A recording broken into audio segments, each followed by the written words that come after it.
ओम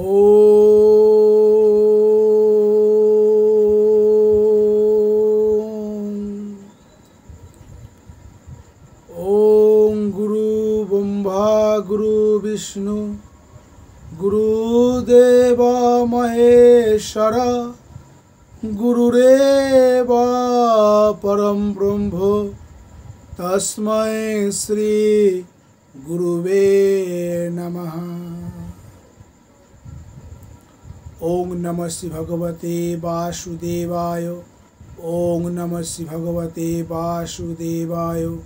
ओम नमः श्री भगवते वासुदेवाय। हे कृष्ण करुणा सिंधु दीनबंधु जगतपते गोपेश्वर गोपिका कांतो राधा कांतो नमोस्तुते।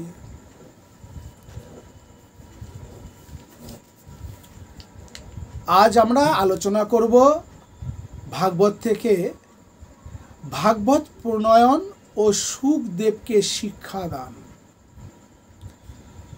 পদ্মপুরাণে রয়েছে যে দাপরের শেষে নানা অপসিদ্ধান্তের জন্য বেদের সারার্থ আচ্ছন্ন প্রায় হয়ে গেলে দেবতারা শ্রী নারায়ণের শরণাপন্ন হন।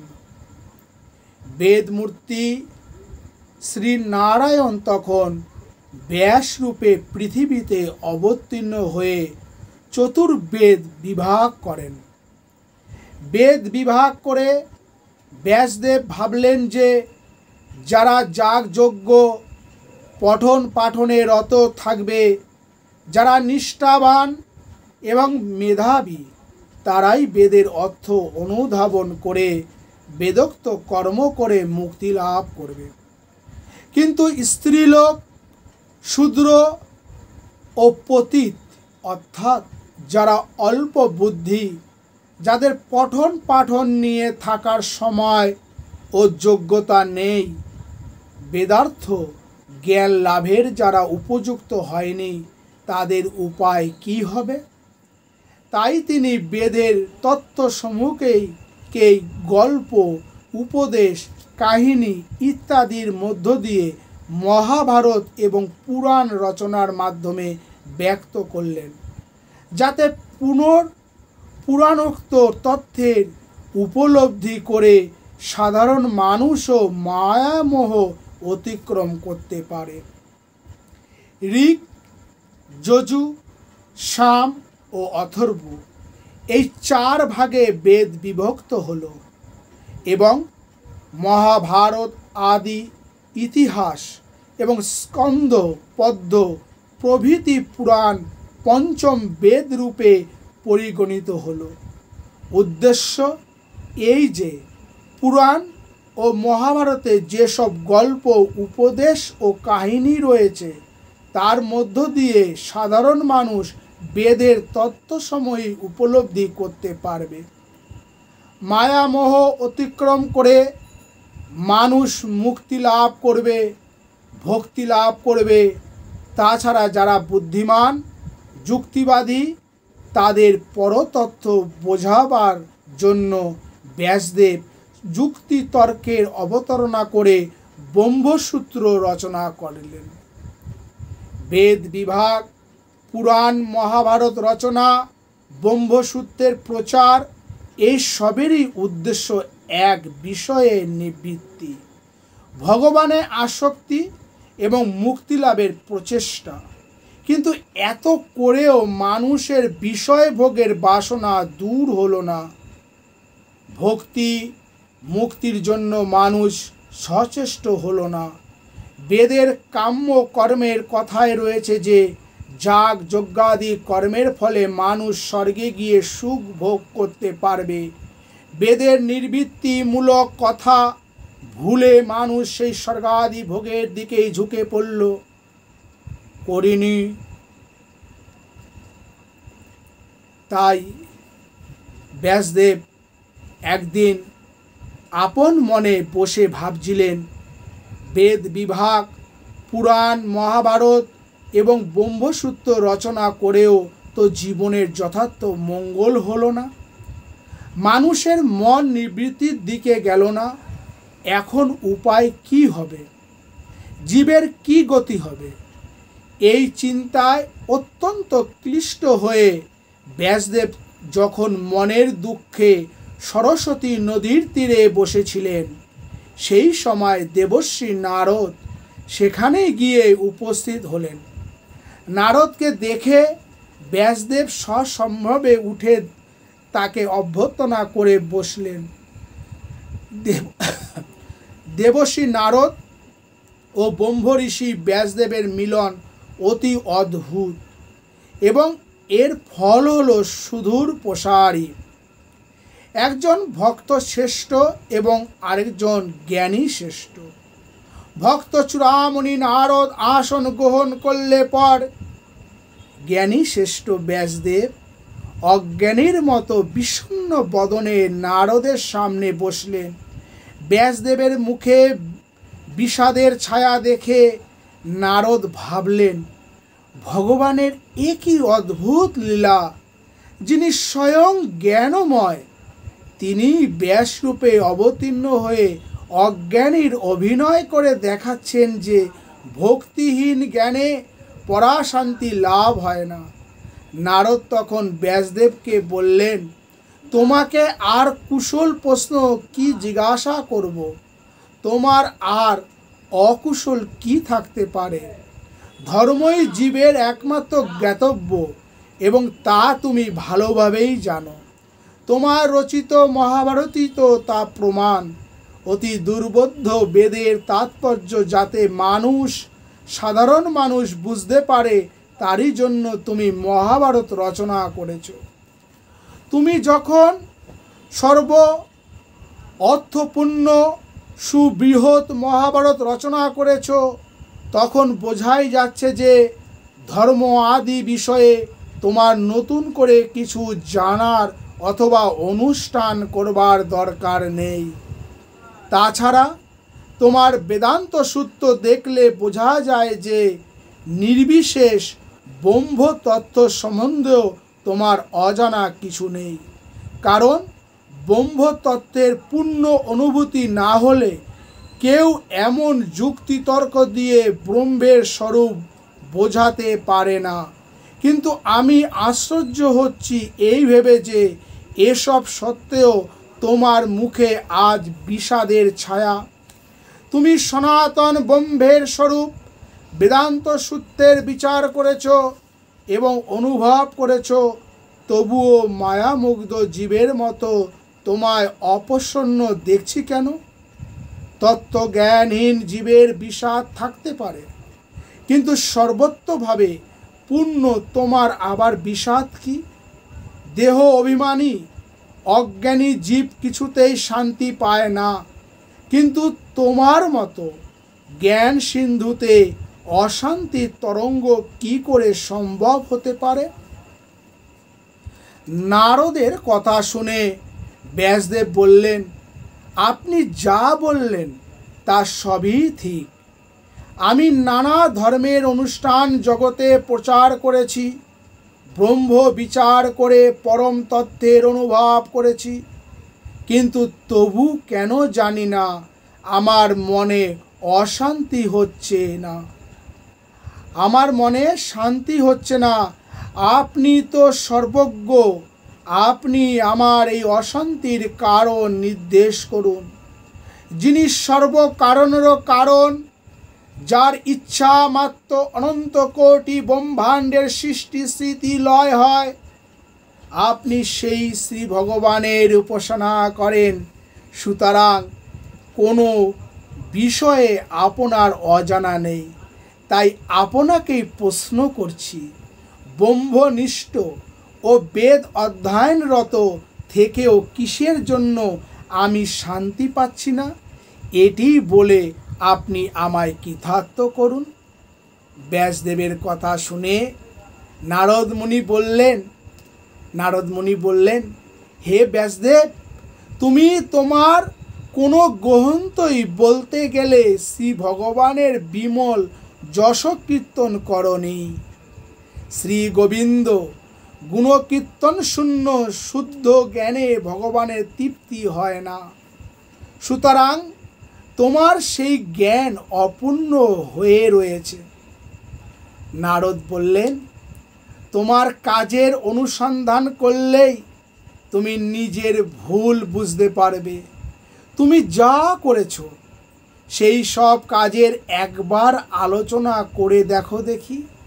তুমি বেদ বিভাগ করেছো, ব্রহ্ম বিচার করেছো ঠিকই, কিন্তু যার নিঃশ্বাস থেকে বেদের সৃষ্টি এবং ব্রহ্মেরও যিনি আশ্রয়, সেই পরম ব্রহ্ম শ্রী গোবিন্দের গুণ বর্ণনা করেছো কি? শ্রী ভগবৎ প্রীতির সাথে ব্রহ্মাণ্ডগত জীবের সুখ শান্তির নিত্য সম্বন্ধ। শ্রী ভগবানের প্রীতি সম্পাদন করতে পারলেই চিত্তে শান্তি আসে। তুমি অনেক কাজ করেছো ঠিক, কিন্তু আসলেই ভুলে গেছো অনেক শাস্ত্র রচনা করেছো, তাতে ধর্ম, অর্থ, কাম, মোক্ষ সবই আছে, নেই কেবল শ্রী গোবিন্দের গুণলীলা কীর্তন। তুমি বলবে, কেন মহাভারত, বিষ্ণু পুরাণ, স্কন্দ পুরাণ প্রভৃতিতে শ্রী গোবিন্দের গুণবর্ণনা তো রয়েছে। হ্যাঁ, তা রয়েছে বটে, কিন্তু একবার বিবেচনা করে দেখো এইসব গ্রন্থের গোবিন্দ গুণবর্ণন প্রাধান্য লাভ করেনি।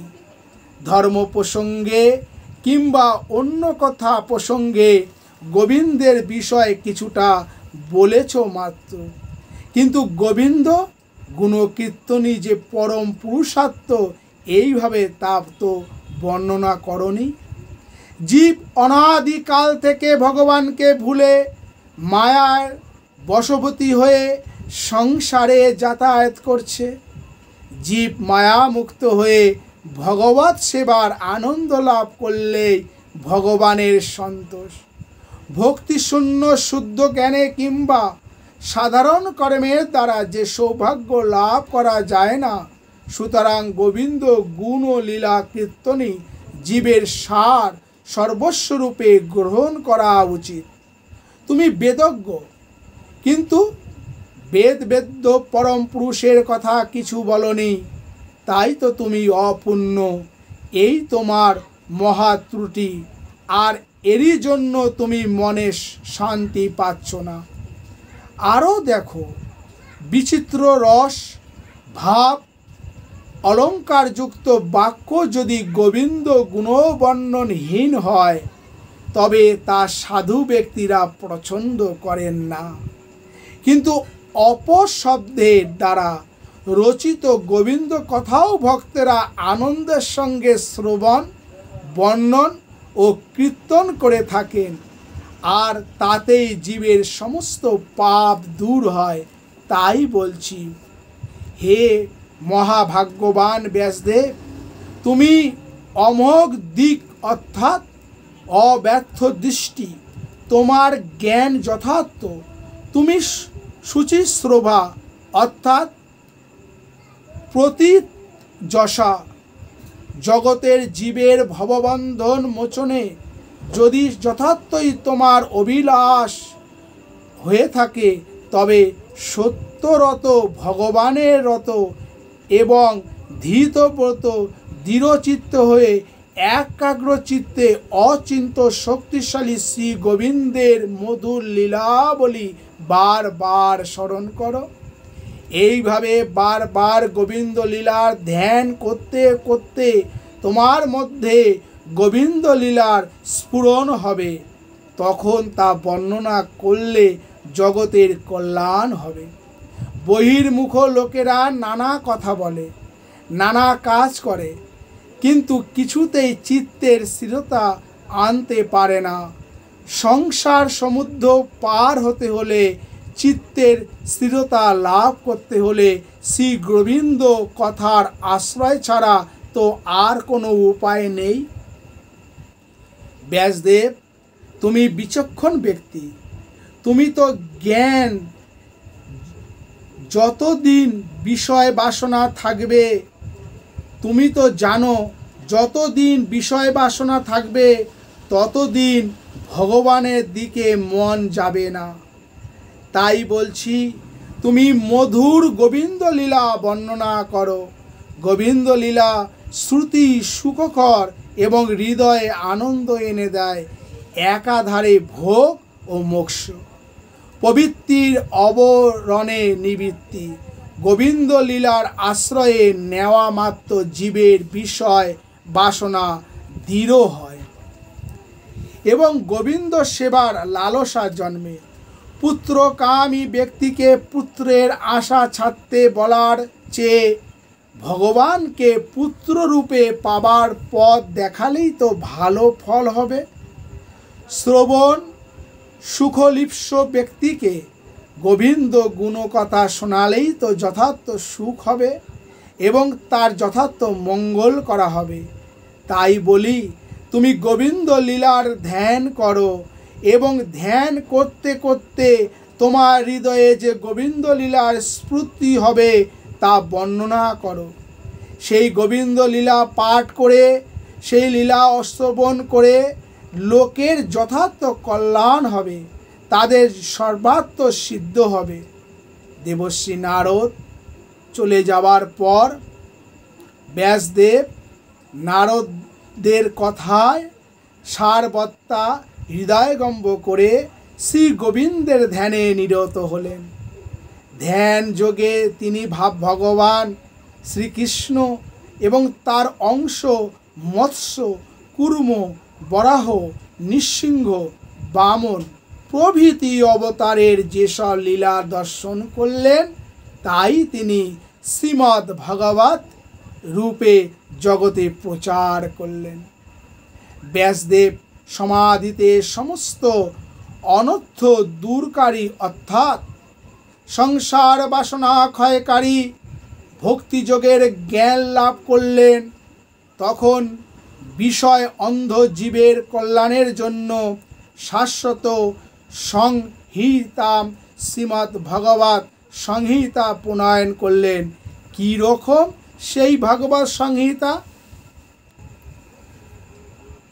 ভাগবত কোনো রকমে একটু মাত্র শ্রবণ করলেই পরম পুরুষ শ্রীকৃষ্ণে ভক্তি লাভ হয় এবং জীবের শোক মোহ ভয় অর্থাৎ ভব ভয় দূর হয়। সুতরাং বোঝা যাচ্ছে যে ব্যাসদেবের হৃদয় আকাশে বিভাসিত শ্রীমদ্ ভাগবত শ্রী ভগবানেরই অশেষ করুণার দান। ভাগবত রচনা করে ব্যাসদেব ভাবলেন, এই অমৃত এখন কোন পাত্রে রাখা হবে, কার মাধ্যমেই বা এই অমৃত জগতে পরিবেশিত হবে। তখন অনেক ভেবে চিনতে তিনি ঠিক করলেন যে একমাত্র তারই পুত্র সুখদেব, যিনি আজন্ম সংসার ত্যাগী, ব্রহ্ম ধ্যানে সদা নিরত, একমাত্র সেই সুখদেবই এই অমৃত ধারণ করতে সক্ষম। জগতে একমাত্র সেই যথার্থ রূপে ভাগবতের প্রচার করতে পারবে। তাই তিনি সুখদেবকে আনিয়ে উপদেশ করলেন এই শ্রীমদ্ ভাগবত। ব্যাসদেব রোমহর্ষণ নামে সূত্রকে বিভিন্ন পুরাণ শিখিয়েছিলেন। দেখা যায় পুরাণ বক্তা সূতেরা ছিলেন জাতিতে শূদ্র, তারা বেদ পাঠ করেননি, কিন্তু তারা ছিলেন যথার্থ ধর্মপরায়ণ এবং শ্রুতিধর। একবার শুনলেই সব মনে রাখতে পারতেন। ইতিহাসে এবং পুরাণে এরা ছিলেন অসাধারণ পণ্ডিত। পুরাণ বক্তা সূতেরা বিভিন্ন যজ্ঞ অনুষ্ঠানে গিয়ে পুরাণ কথা বলতেন। তখনকার দিনে লোকেরা জ্ঞানের আদর করতেন। তাই দেখা যায় যে মুনি ঋষিদের যজ্ঞ সভাতে পর্যন্ত সূতেরা উপস্থিত হয়েছেন এবং মুনি ঋষিরা সাদরে পাদ্য অগ্র দিয়ে তাদের পূজা করে তাদের কাছ থেকে পুরাণ কথা শুনছেন। সেখানে জাতি বিচারের কোনো স্থান ছিল না। প্রশ্ন করা যেতে পারে, ব্যাসদেব তো রোমহর্ষণকে অন্যান্য সব পুরাণ শিখিয়েছিলেন, ভাগবত পুরাণও তো তাকেই শেখাতে পারতেন। তা না করে নিজেরই পুত্র সুখদেব, যিনি ধ্যানপরায়ণ ব্রহ্মনিষ্ঠ সমাধিমগ্ন, তাকে সমাধি থেকে নামিয়ে এনে কেন ভাগবত শেখাতে গেলেন? সুখদেবকে ভাগবত শেখাবার বিশেষ কারণ ছিল, যা অন্য কাউকে দিয়ে সফল হতো না। প্রথম কারণ এই যে তখনকার দিনে ব্রহ্ম উপাসনাই ছিল মোক্ষ লাভের উপায়। বেদের যাগযজ্ঞাদি ক্রিয়ার ফল অস্থায়ী জেনে মুখ্য ব্যক্তি সর্বস্ব ত্যাগ করে ব্রহ্মনিষ্ঠ গুরুর কাছে গিয়ে বেদান্ত উপনিষদ শ্রবণ করতেন এবং পরে মনন ও নিধিধ্যাসন দ্বারা তার ব্রহ্ম নির্বাণ লাভ করতেন।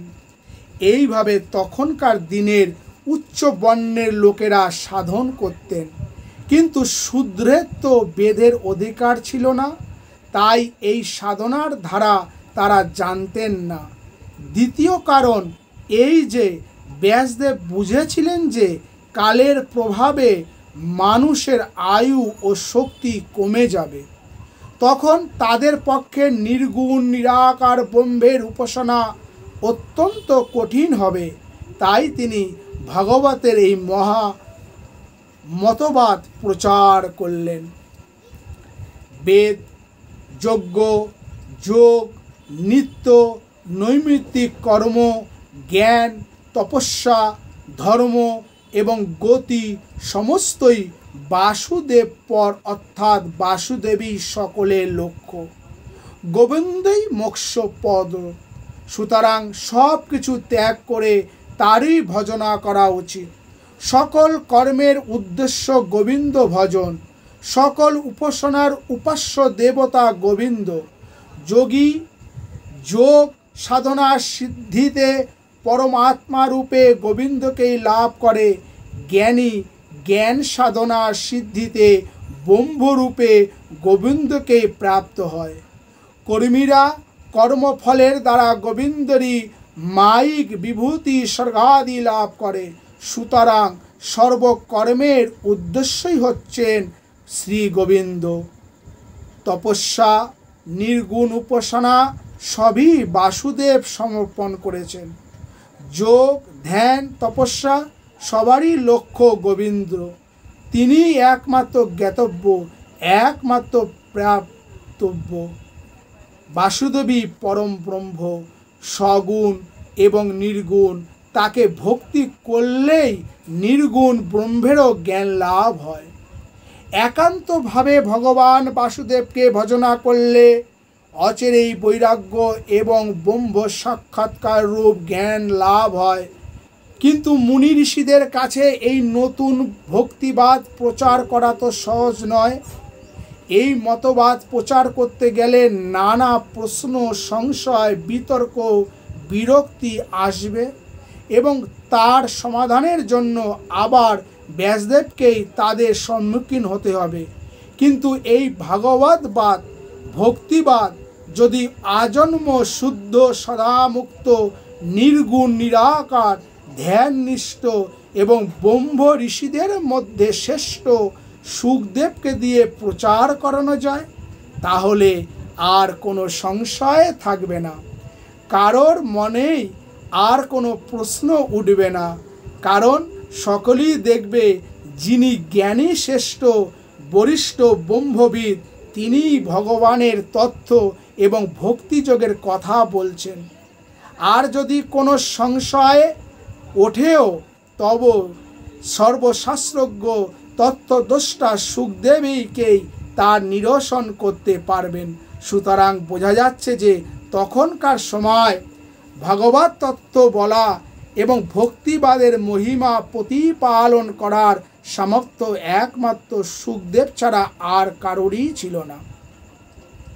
এছাড়াও আর একটি তৃতীয় কারণ ছিল, ভাগবতে মধুরভাবে ভগবানের আরাধনার কথা বলা হয়েছে এবং শ্রীকৃষ্ণের রাসলীলাকে তার সর্ব উৎকৃষ্ট লীলা বলে প্রচার করা হয়েছে। সামান্যতম স্বার্থ ও ভোগ বাসনার গন্ধ থাকলে এই মাধুর্য ভাবের সাধনা সম্ভব নয়। মনে প্রাণে সম্পূর্ণ পবিত্র হতে না পারলে রাসলীলার ভাব বোঝা যায় না। তাই সম্পূর্ণ নিষ্কাম, সর্ববাসনা রহিত, নিত্য শুদ্ধ, বুদ্ধ, মুক্ত আধার ছাড়া ভগবানের কামগন্ধহীন আপাকিত প্রেম লীলা সাধু সমাজের সামনে কেউ বর্ণনা করতেই পারবে না। সেই জন্য ব্যাসদেব ভাগবত প্রচারের জন্য সুখদেবকেই মনোনীত করলেন। মনোনীত তো করলেন, কিন্তু সুখদেবকে পাবেন কোথায়? তিনি তো পূর্ণ জ্ঞান নিয়েই জন্মেছেন, আজন্ম সন্ন্যাসী।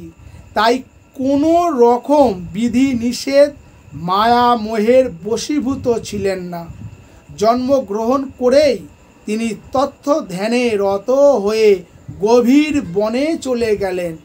এইদিকে পিতা ব্যাসদেব পুত্র স্নেহে কাতর হয়ে হে পুত্র, হে পুত্র বলে ডাকতে ডাকতে সুখদেবের পেছনে ছুটতে লাগলেন। সেই সময় সুখদেবের পেছনে ছুটতে ছুটতে কিছু দূরে গিয়ে ব্যাসদেব দেখলেন যে একটি জলাশয়ে অপ্সরারা স্নান করছেন। যুবা পুরুষের আকৃতি, উলঙ্গ সুখদেব সেখান দিয়ে চলে গেল। অপ্সরারা তাকে দেখে কিছুমাত্র লজ্জিত বা সংকুচিত হলেন না, কিন্তু পরক্ষণেই তারা ব্যাসদেবকে দেখে লজ্জায় জড়সড় হলেন। এই দেখে ব্যাসদেব তাদের জিজ্ঞাসা করলেন, তোমাদের ব্যবহার দেখে আমি অত্যন্ত আশ্চর্য হয়েছি। উলঙ্গ যুবা পুরুষ আমার পুত্র সুখদেব এখান দিয়ে চলে গেল, তাতে তোমাদের কোনো রকম লজ্জা অথবা সংকোচ হলো না। আর আমি বৃদ্ধ, কাপড় পরে রয়েছি, তবুও দূর থেকে আমাকে দেখেই তোমরা লজ্জা পেলে, এর কারণ কি? অপ্সরারা বললেন, আগে যে মহাপুরুষ চলে গেলেন তার তো স্ত্রী পুরুষের জ্ঞানই নেই। সমস্ত ভেদ জ্ঞানের সীমা অতিক্রম করে তিনি ব্রহ্মজ্ঞানে প্রতিষ্ঠিত। সুতরাং তাকে দেখে আমাদের সংকোচ হবার তো কোনো কারণ নেই। কিন্তু আপনি তো ভেদ জ্ঞান অতিক্রম করতে পারেননি। আমাদের দেখে আপনার স্ত্রী বোধ হয়েছে, আর সেই জন্যই তো আপনি আমাদের লজ্জা করা অথবা না করার প্রশ্ন করেছেন। অপ্সরাদের কথায় ব্যাসদেবের চমক ভাঙল। ভাবলেন, ঠিকই তো, আমি পুত্র বলে ডেকে ডেকে কার পেছনে চলেছি? যে মায়া মোহের অতীত, তার কি পিতামাতার জ্ঞান থাকতে পারে? তখন ব্যাসদেব পুত্রের অনুগমনে বিরত হয়ে ফিরে এলেন।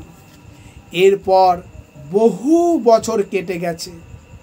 ব্যাসদেব ভাগবত রচনা করে ভাবলেন যে সদ্য ভক্তি মুক্তিপ্রদ এই ভাগবত ভাব জগতে প্রচার করা দরকার, এবং তার একমাত্র সুযোগ্য অধিকারী হচ্ছে সুখদেব। কিন্তু তাকে পাওয়া যাবে কোথায়? সে তো ব্রহ্ম ধ্যানে সমাধিস্থ হয়ে কোনো গভীর অরণ্যে অথবা পর্বত কন্দরে রয়েছে। আবার ভাবলেন যে ভগবানের নামের তো এমনই মহিমা, এমনই আকর্ষণীয় শক্তি যা ব্রহ্মজ্ঞানীরও মনকে পর্যন্ত সমাধি থেকে নামিয়ে ভগবত লীলার স্মরণে নিয়োজিত করে। প্রশ্ন করা হয়েছিল যে যারা আত্মারাম, ব্রহ্ম মননশীল, তারা তো সকল প্রকার বিধি নিষেধের অতীত, তাদের চাইবার কিংবা পাবার তো কিছু নেই। সুতরাং তাদের শাস্ত্র পাঠ করার কিংবা শুনবার প্রবৃত্তি হয় না। তবুও সুখদেব কেন ভাগবত অধ্যয়ন করলেন এবং অপরকে তা শোনালেন? উত্তরে বলা হয়েছে, ভগবানের এমনই আকর্ষণ যে নির্বৃত্তি নিষ্ঠ আত্মারামেরা পর্যন্ত ভগবানে অহৈতুকী ভক্তি করে থাকেন, ভগবত লীলা শ্রবণে লালসা যুক্ত হয়ে পড়েন। ব্যাসদেব এক ফন্দি আঁটলেন। তিনি কাঠুরিয়াদের ডেকে বললেন, তোরা তো কাঠ আনবার জন্য বহু দূরে দূরে পাহাড়ে জঙ্গলে যাস, তোরা একটা কাজ করবি? কাঠুরিয়ারা বলল, নিশ্চয়ই করব। ব্যাসদেব বললেন, আমি একটা গান তোদের শিখিয়ে দেব। তোরা যখন পাহাড়ে জঙ্গলে কাঠ আনতে যাবি, তখন উচ্চ স্বরে এই গানটি গাইবি।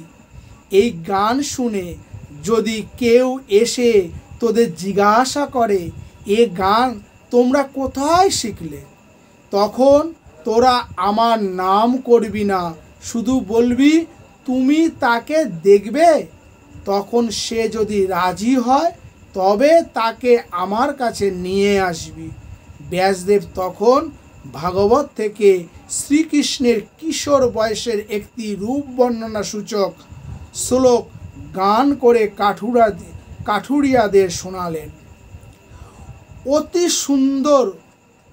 অতি সুন্দর ময়ূরপুচ্ছ, যার শিরভূষণ নটশ্রেষ্ঠের মতো সুন্দর, যার শরীর, যার কানে কর্ণিকা ফুলের কুণ্ডল শোভা পাচ্ছে, যিনি পীত বসন পরিধান করেছেন, গলায় বৈজন্তী মালা ধারণ করে তিনি অধর সুধায় বংশী ধ্বনি করছেন, গোপ বালকেরা তার মহিমা কীর্তন করছেন এবং তিনি নিজ পদাঙ্ক চিহ্নে পরিশোভিত বৃন্দাবনে প্রবেশ করলেন। দূর থেকে এই পরম মনোহর গীতধ্বনি সুখদেবের কানে যেতেই ধীরে ধীরে তিনি সমাধি থেকে বুত্থিত হলেন। এই প্রসঙ্গে ঠাকুর শ্রী শ্রী রামকৃষ্ণ কথামৃত থেকে একটু উদ্ধৃত দিচ্ছি। সুখদেব সমাধিস্থ ছিলেন, নির্বিকল্প সমাধি, জড় সমাধি।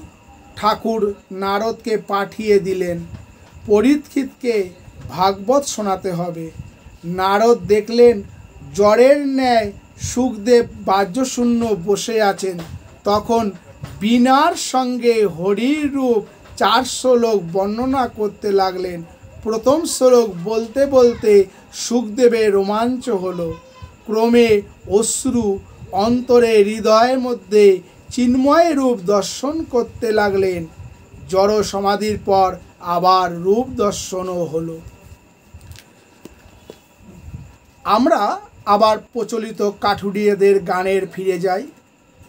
কৃষ্ণ বিষয়ক গান শুনেই সুখদেব সমাধি থেকে বুত্থিত হয়ে মুগ্ধ হয়ে সেই গান শুনতে লাগলেন।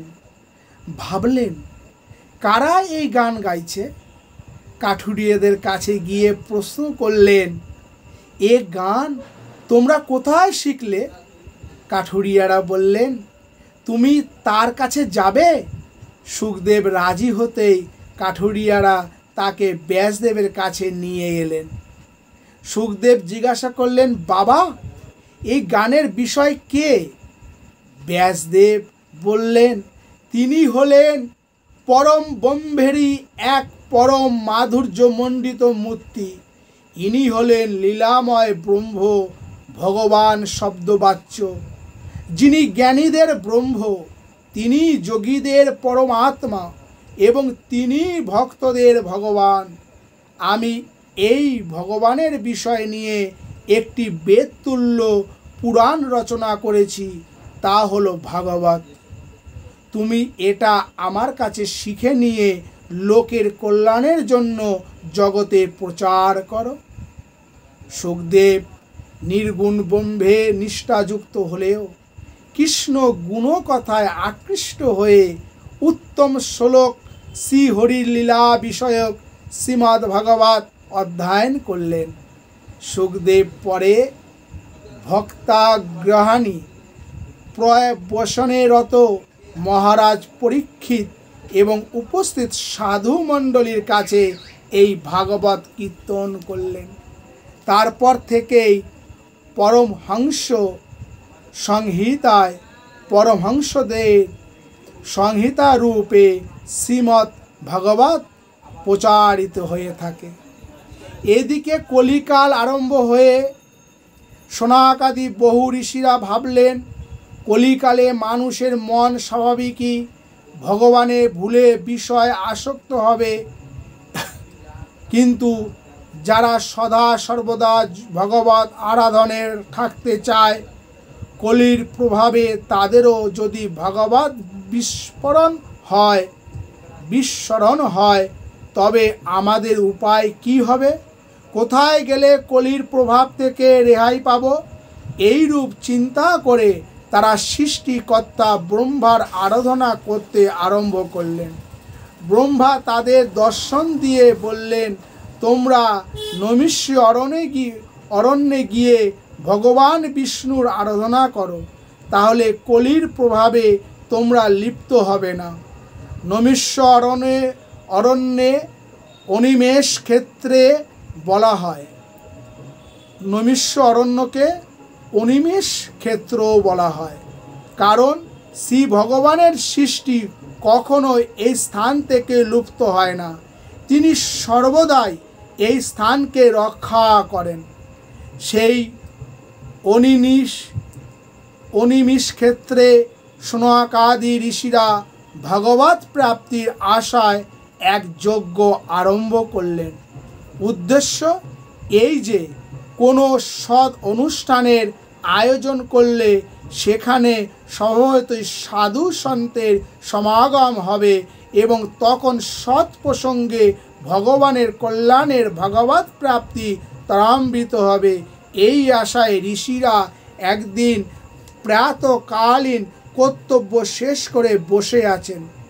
এমন সময় দেখলেন যে সুত উগ্রশ্রবা প্রেমানন্দে বিভোর হয়ে উচ্চস্বরে হরি গুণগান করতে করতে সেখান দিয়ে যাচ্ছেন।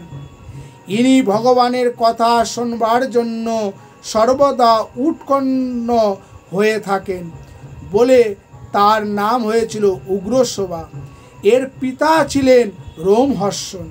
এই রোমহর্ষণকে ব্যাসদেব সমস্ত পুরাণ শিখিয়েছিলেন। ইনিও সর্বদা কৃষ্ণ প্রেমানন্দে রোমাঞ্চিত পুল আকাঙ্ক্ষী হয়ে থাকতেন, তাই লোকে তাকে রোমহর্ষণ বলতো। যাই হোক, রোমহর্ষণ পুত্র উগ্রশ্রবা গঙ্গার তীরে পরীক্ষিতের সভায় সুখদেবের মুখেই ভাগবত কথা শুনেছিলেন। সুখদেবের মুখ থেকে যারা ভাগবত কথা শুনেছেন তারাই জানেন সেই ভাগবত কথার মহিমা। তাই ভাগবতেই রয়েছে যে সুখদেবের মুখ থেকে ভাগবত কথা শোনবার জন্য সেই সময় পরীক্ষিতের সভায় বহু ব্রহ্ম ঋষি, দেব ঋষি, মহর্ষি উপস্থিত হয়েছিলেন। যে যাই হোক, এই উগ্রশ্রবা সুখদেবের মুখ থেকে ভাগবত কথা শুনে ভগবত ভাবে বিভোর হয়ে নৈমিষ্য অরণ্যে পথ দিয়ে যাচ্ছিলেন। সনকাদি ঋষিরা ভাবে বিভোর উগ্রশ্রবাকে ওই পথে যেতে দেখে তাকে আদর করে ডেকে এনে যথাযোগ্য সম্মান করে বসিয়ে বললেন, হে নিষ্পাপ উগ্রশ্রবা, তুমি পুরাণ, ইতিহাস এবং বিভিন্ন ধর্মশাস্ত্র ভালোভাবে পড়েছ এবং সকলের ব্যাখ্যাও করেছ, সুতরাং সমস্ত শাস্ত্রের জ্ঞান তোমার অধিকত। তত্ত্বজ্ঞানীদেরও যিনি শ্রেষ্ঠ সেই ব্যাসদেবের এবং অন্যান্য সগুণ ও নির্গুণ ব্রহ্মতত্ত্ব মুনিরা যা জানেন তাদেরই কৃপায় তুমিও সেই সব শাস্ত্রে পারদর্শী হয়েছ। ব্যাসদেব, বশিষ্ঠ প্রভৃতি ঋষিদের জ্ঞানের তুলনা হয় না, ঠিক, কিন্তু গুরু এবং ভগবত কৃপায় তুমিও সেই সব জ্ঞানের অধিকারী হয়েছ। তাছাড়া ভক্তের মুখে ভগবত কথা অতি অপরূপ এবং তা শোনা মাত্র হৃদয়ে ভক্তিভাবের উদয় হয়। তুমি পরম ভক্ত, তাই তোমায় বলছি, সমস্ত শাস্ত্র পাঠ করে কলিকালে জীবের পক্ষে একান্ত মঙ্গলপ্রদ এবং আশু হিতকারী বলে তুমি যা স্থির করেছ তা আমাদের বলো। তুমি বহু শাস্ত্র পড়ে যা জেনেছ, যা বুঝেছ, তার সার আমাদের বলো। বিভিন্ন শাস্ত্রে বিভিন্ন মত এবং পথের কথা রয়েছে। সেসবের সাধন বহু সময় সাপেক্ষ। তাছাড়া সাধনার সময় কোথায় যে কোনো ত্রুটি হবে আর তা তো ঠিক নেই। কলিকালে আবার মানুষের আয়ু অত্যন্ত কম। সুতরাং এমন যদি কোনো সাধনার কথা তুমি জেনে থাকো যাতে অতি অল্প সময়ে বিনা বাধায় সিদ্ধ হয়ে মানুষ পরম পুরুষত্ব লাভ করতে পারবে, তবে তা আমাদের বলো। তুমি তো সর্বশাস্ত্রবিদ, সমস্ত শাস্ত্রের সার রূপে যা বুঝেছ তা আমাদের কাছে কীর্তন করো। এতে লোকের মঙ্গল হবে, মানুষ পরমার্থ লাভে সমর্থ হবে। ঋষিরা আরও বললেন, হে সুত, ভক্ত পালক শ্রী ভগবান যে জন্য শ্রীকৃষ্ণ রূপে অবতীর্ণ হয়েছিলেন তা তো তুমি জানো। যার মৎস্য কুর্মাদি অবতারগণ জীবের সংসার মোচন করে পরম সম্পদ দান করেন, সেই স্বয়ং ভগবান শ্রীকৃষ্ণের লীলা কথা শুনতে আমরা উৎসুক হয়েছি। সনাকাদি ঋষিরা ভালোভাবেই জানেন যে ধর্মের গ্লানি দূর করতে এবং ধর্মের প্রতিষ্ঠার জন্য ভগবান অবতীর্ণ হন। তার জন্য তিনি যুগে যুগে মৎস্য, কুর্ম, বরাহ, নৃসিংহ, বামন প্রভৃতি বহুবিধ রূপে অবতীর্ণ হয়ে পৃথিবীর ভার দূর করে ধর্মের পূর্ণ প্রতিষ্ঠা করে থাকেন। কিন্তু এবার ভগবান স্বয়ং বসুদেব দেবকীর পুত্র হয়ে জন্ম পরিগ্রহ করেছেন। সুতরাং এর নিশ্চয়ই কোনো বিশেষ কারণ আছে, যা ভগবানের অংশ অবতারের অর্থাৎ মৎস্য, কুর্ম, বরাহ, নৃসিংহ, বামন প্রভৃতি রূপে সিদ্ধ হবার নয়। ভগবানের আবির্ভাবের দুইটি কারণ বলা হয়, বহিরঙ্গ কারণ এবং অন্তরঙ্গ কারণ। ভগবানের অসুর বধ, ধর্মস্থাপন এসব হলো আবির্ভাবের বহিরঙ্গ কারণ। ভগবান যিনি রসস্বরূপ, তিনি রস আস্বাদনের জন্য অবতীর্ণ হন, এইটি হলো তার আবির্ভাবের অন্তরঙ্গ কারণ। এই কারণ সম্বন্ধে সকলে জানে না, কেবল মাত্র ভক্তেরা জানে। সনাকাদি ঋষিরা ভগবানের বহিরঙ্গ কারণ সম্বন্ধে জানতেন। ভগবানের অন্তরঙ্গ কারণ সম্বন্ধে জানবার জন্যে সুতকে তারা এই প্রশ্ন করলেন এবং উত্তরে সুত শ্রীকৃষ্ণের ব্রজলীলা বর্ণনা আরম্ভ করলেন। শ্রীকৃষ্ণ অবতারের কথায় এসে ঋষিরা সুতকে আবার প্রশ্ন করলেন, সংসার প্রভাবে পতিত অর্থাৎ ঘোর বিষয়ী ব্যক্তি যদি বিবশ হয়েও ভগবানের নাম উচ্চারণ করে তবে অজামিলের মতো সেও তখনই মুক্ত হয়ে যায়। জীব বহু জন্মের কর্মফলে সংসারে যাতায়াত করে, কিন্তু গোবিন্দ নামের এমনই মহিমা যে অবশ অবস্থাতেও যদি তার নাম একবার উচ্চারিত হয় তবে তখনই সে মুক্ত হয়ে যায়। আর তা হবেই বা না কেন? স্বয়ং ভয়ই যাকে ভয় করে চলে, যৎ বিভেতি স্বয়ং ভয়ম, সেই গোবিন্দ নাম যার মুখে স্পন্দিত হয় তার কি আর কোনো ভয় থাকতে পারে? নরোত্তম দাস বলেছেন, শুনিয়া গোবিন্দ রব, ভয়েতে পালাবে সব, সিংহ রবে যেন অরিকুল। ঋষিরা বলছেন, যার নামেই এমন শক্তি, তিনি স্বয়ং পৃথিবীতে এসে কি করলেন তা তুমি আমাদের শোনাও। হে সুত, যার চরণ আশ্রয় করে মুনিগণ সর্ববাসনা মুক্ত হয়ে শান্ত হয়ে যান, যার চরণ বিগলিত গঙ্গার স্পর্শে জীব পবিত্র হয়, তারই কথা শুনতে আমরা উৎসুক হয়েছি।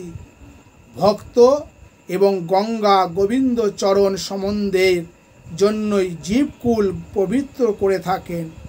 ভক্ত কৃপার দৃষ্টির দ্বারা এবং গঙ্গা স্পর্শের দ্বারা অপরকে পবিত্র করেন। গোবিন্দ চরণ সম্বন্ধ যার যত বেশি, পাবনী শক্তিও তার তত বেশি। গঙ্গা শ্রী ভগবানের চরণ থেকে উদ্ভূত হয়ে সাগরের দিকে ধেয়ে চলেন, আর ভক্ত সর্বদাই ভগবৎ চরণ হৃদয়ে ধারণ করে থাকেন। সুতরাং বোঝা যাচ্ছে যে এইরূপ ভগবৎ সম্বন্ধিত ভক্তের লোক পাবনী শক্তি বেশি। সনাকাদি ঋষিরা বলছেন যে ভক্তেরই যদি এত লোক পাবনী শক্তি, তবে শ্রী ভগবানের লীলা কাহিনীর মহিমা ও পাবনী শক্তির কথা আর কি বলবো। অশেষ জন্মের বাসনা কামনা দূর করে হৃদয়কে পবিত্র করতে হলে শ্রী ভগবৎ লীলার কথা মতো আর কিছু নেই। পুণ্য শ্লোক ব্যক্তিরা সর্বদা তার লীলা কীর্তন করে থাকেন এবং ব্রহ্মা, নারদ প্রভৃতিও তারই গুণগান করেন। অতএব গোবিন্দ কথা শুনতে আমরা উৎকণ্ঠিত হয়েছি। হে সুত, গোবিন্দ কথা শুনিয়ে তুমি আমাদের কৃতার্থ করো। হে ধীমান, হে পরম জ্ঞানী সুত, যিনি স্বেচ্ছায় নানা মূর্তিতে প্রকটিত হয়ে নানা লীলা করে থাকেন, সেই শ্রীকৃষ্ণের পরম মঙ্গলপ্রদ মৎস্যাদি অবতার কথা আমাদের বলো। আমরা শ্রী ভগবানের গুণকথা শ্রবণ করে তৃপ্তি লাভ করতে পারছি না, কারণ ভগবৎ কথার রসিক জনের প্রতি পদে মধু থেকে মধুরতার রসের আস্বাদন হয়। যোগ, জ্ঞান ইত্যাদিতে সিদ্ধি লাভ করলে মানুষ তৃপ্ত হয়। নির্বিকল্প সমাধি লাভের পর কেউ যম, নিয়ম, আসন ইত্যাদির অভ্যাস করে না। স্বর্গাদি লাভ করলে কেউ আর অশ্বমেধাদি যজ্ঞ করে না, কারণ ফল লাভের জন্যই এইসব করা হয় এবং ফল লাভ হলেই লোকে তৃপ্তি লাভ করে। ক্ষুধার নিবৃত্তি হলে আর খাবার ইচ্ছা থাকে না। কিন্তু ভগবানের কথার এমনই মহিমা যে ভগবৎ কথা শুনে কেউই পূর্ণ তৃপ্তি লাভ করে না, বরং ভগবৎ কথা শুনবার আকাঙ্ক্ষা ক্রমেই বেড়ে যায়। অতএব হে সূত্র, কপট মানুষ অর্থাৎ যিনি বাস্তবিক মানুষ নন, সেই ভগবান কেশব বলরামের সাথে অবতীর্ণ হয়ে যেসব অলৌকিক কর্ম করেছেন তা আমাদের কাছে তুমি বলো। শ্রী ভগবানকে তো সকলে চিনতে পারে না।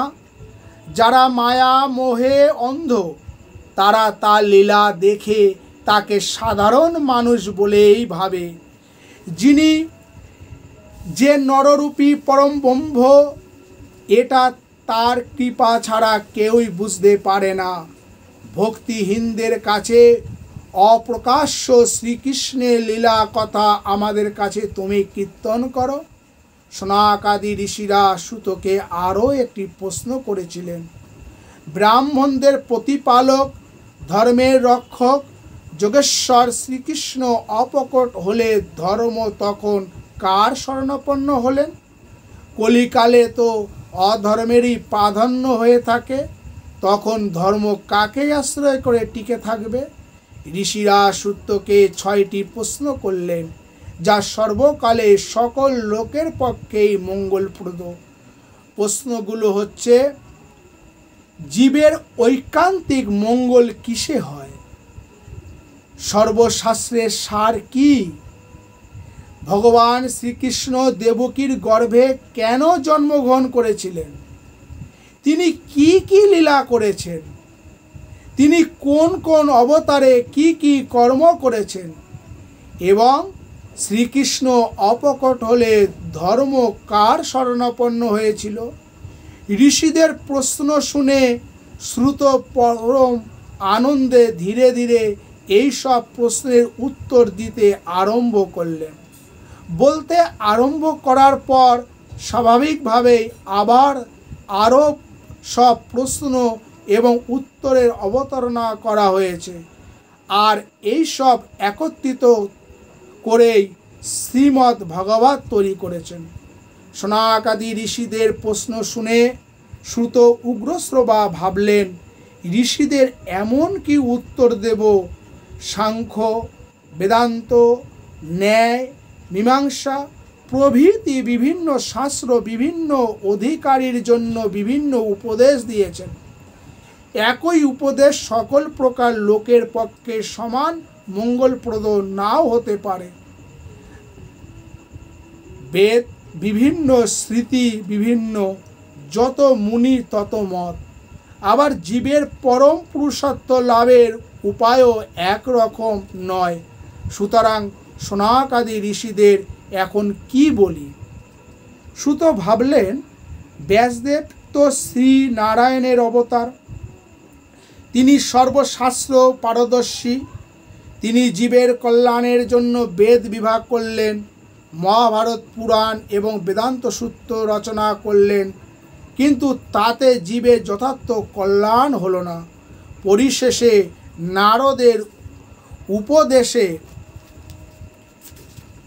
নারদের উপদেশে তিনি গোবিন্দ লীলা বর্ণনা করে কৃতকৃত্য হলেন।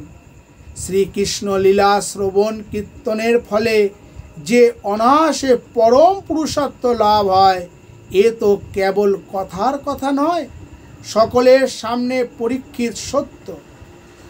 যারা আত্মারাম তারা সর্বদা নিজের আনন্দে নিজেই বিভোর হয়ে থাকেন, বাইরের দিকে তাদের কোনোই দৃষ্টি থাকে না।